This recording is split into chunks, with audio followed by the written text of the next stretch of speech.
ശബരിമല സ്വർണ്ണ കവർച്ച അന്വേഷണം മുഖ്യമന്ത്രിയുടെ മുറിയുടെ വാതിൽപ്പടിയിലെത്തിയെന്ന് രാജീവ് ചന്ദ്രശേഖർ.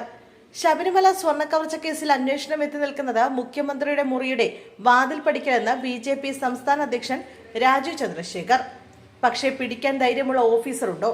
ഇക്കാര്യത്തിൽ കേന്ദ്ര ഏജൻസി അന്വേഷണം വേണമെന്ന് ഞങ്ങൾ മുമ്പേ തന്നെ പറഞ്ഞിട്ടുണ്ട്. പത്മകുമാറിനെ പുറത്താക്കാതെ CPM സംരക്ഷിക്കുന്നത് ഇതുമായി ബന്ധമുള്ള നേതാക്കളുടെ പേര് പുറത്തുവരും എന്നതിനാലാണെന്നും രാജീവ് ചന്ദ്രശേഖർ കണ്ണൂരിൽ പറഞ്ഞു. ശബരിമല സ്വർണ്ണക്കൊള്ളയിൽ ഉണ്ണികൃഷ്ണൻ പോറ്റിക്ക് മാത്രമേ പങ്കുള്ളൂവെന്ന് പറയാൻ കഴിയില്ല.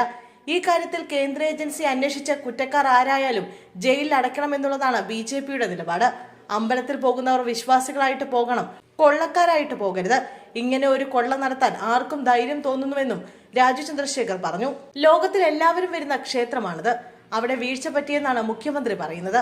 ഇതൊരു വീഴ്ചയല്ല, കൊള്ളയാണ്. ഇതൊരു ക്രൈമാണ്. ഇതിൽ വലിയൊരു സങ്കടവും ദേഷ്യവുമുണ്ട്. ശബരിമലയിൽ നടന്നാൽ വേറെ എവിടെയും ഇത് നടക്കില്ലേ?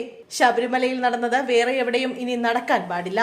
അതുകൊണ്ടാണ് നല്ല അന്വേഷണം വേണമെന്ന് BJP പറയുന്നതെന്നും രാജീവ് ചന്ദ്രശേഖർ കൂട്ടിച്ചേർത്തു.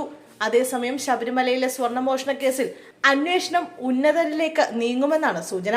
സംസ്ഥാന രാഷ്ട്രീയം തദ്ദേശ തെരഞ്ഞെടുപ്പ് ചൂടിൽ തിളച്ചുമറിയുമ്പോൾ പാർട്ടി നേതാക്കൾ അറസ്റ്റ് ചെയ്യപ്പെടുന്നത് തദ്ദേശ തെരഞ്ഞെടുപ്പിൽ തിരിച്ചടിക്ക് കാരണമാവുക എന്നാണ് CPIMന്റെ ഭയം.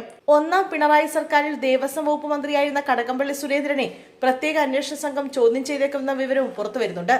CPIM നേതാവും നിലവിൽ MLAയുമായ കടകംപള്ളി സുരേന്ദ്രൻ ചോദ്യം ചെയ്യപ്പെട്ടാൽ അത് തിരുവനന്തപുരം കോർപ്പറേഷൻ തെരഞ്ഞെടുപ്പിൽ തിരിച്ചടിക്ക് കാരണമാവുമെന്നാണ് ആശങ്ക. ഇതോടെ SITയുടെ നീക്കത്തെ കരുതലോടെയാണ് പാർട്ടി നേതൃത്വം നോക്കിക്കാണുന്നത്.